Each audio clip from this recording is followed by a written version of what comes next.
ইব্রাহিম আলাইহিস সালাম এই কথাগুলো শুনে তার চোখে পানি এসে গেছে।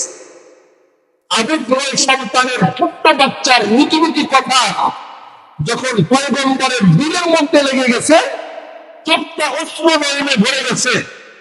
এবার ইব্রাহিম বলতেছেন, বলো সন্তান, তোমার কি চাওয়া? বলে, এক নম্বর চাওয়া, আব্বা আপনি যখন আমার জবাই করবেন, রক্ত মাখা জামাটা, আমার শরীর যখন রক্ত দিয়ে জামাটা ভিজে যাবে, তখন এই রক্ত মাখার জামাটা আপনি ফেলে দিবেন না, এই জামাটা আমার মাকে আপনি হারিয়ে দিবেন। সুবহানাল্লাহ। ইব্রাহিম বলে, রক্ত মাখা জামা কেন হাদিয়া দিতে হবে, কি আছে এর মধ্যে? ইসমাইল বলেন, বাবা আমার কাছে এটার অনেক মূল্য, যদিও আপনার কাছে এটা কিছুই মনে না হয়, কারণ আমার ঘরে আমি একটা জামা জন্মের পর থেকে দেখেছি, যে জামাটা ঘরের মধ্যে ঝুলন্ত অবস্থায় রাখা।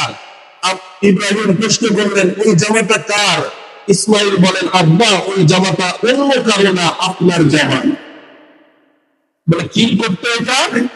বলে, আমার মা আপনাকে এতটা ভালোবাসেন, যখন স্বামীর কথা তার মনে পড়তো তখন এই জামার কাছে আমার মা যাইতেন, জামাটা ঝুলানো, এই হাতাটা নিয়ে একবার গালে লাগাইতেন, বুকে লাগাইতেন, আর অশ্রু আমার মা আপনার জন্য আল্লাহর কাছে সুস্থতার দোয়া করতেন। মাঝে মাঝে দেখতাম যখন আবেগ একেবারে বেশি উঠত, তখন জামাটাকে পরে আমার মা বুকের মধ্যে জড়ায়া সারা রাত ঘুমায় থাকতেন।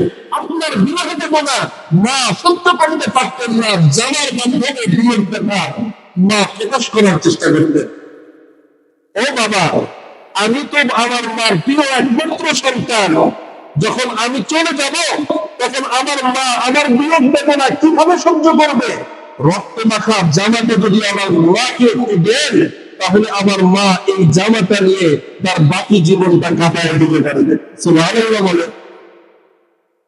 মুসলমান ভাইরা আমার কথাগুলো দিন দিয়ে বলতেন, ইব্রাহিম পয়গম্বর কথাগুলো যখন কানের মধ্যে ঢুকাইলেন, ইব্রাহিম আলাইহিস সালাম নবুয়তের চোখে এই আবেগটা করার জন্য তখন বের হয়েছেন, রাস্তার মধ্যে সন্তানের নামে কথাগুলো কানের মধ্যে পড়ে দিলটা এমন উতালা হয়ে গেছে।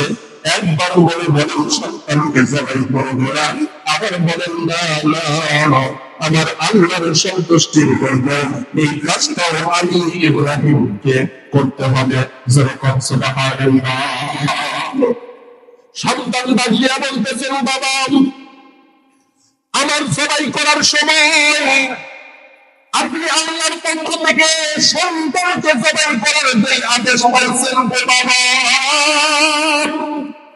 এই আদেশ পালন করার দ্বারা শুধুমাত্র আপনার লম্বা এইটা জবাই করার দ্বারা আপনি কেবল আল্লাহর আদালতে দাবি হবেন।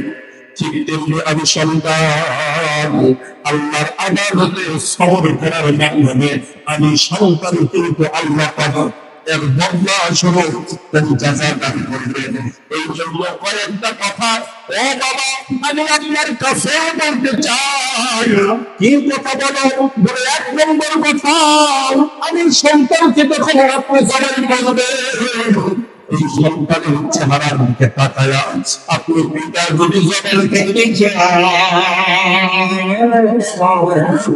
আপনার চোখের মধ্যে এখন আমি প্রমাণ করতেছেন, বাবা আমার চেহারার দিকে তাকায়া আমাকে জবাই করতে আপনার বড় কষ্ট হবে।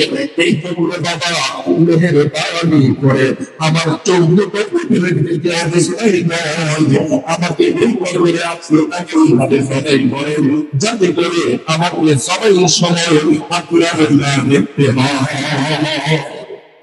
দ্বিতীয় নম্বর, বাবা আপনার কাছে আবার চাওয়া, মানুষকে যখন জবাই করা হয়, একটা পশুকে যখন জবাই করা হয়, এই জবাইয়ের সময় পশু দেখিয়া নিরামিষ সময় তার নাড়াচাড়া করতে থাকে। ও বাবা আপনি মেহেরবানি করে আমার হাত পা গুলো এমন যাতে করে জবাই করার সময় দেখি আমি আমার হাত পা গুলো আপনার শরীরে না লাগে।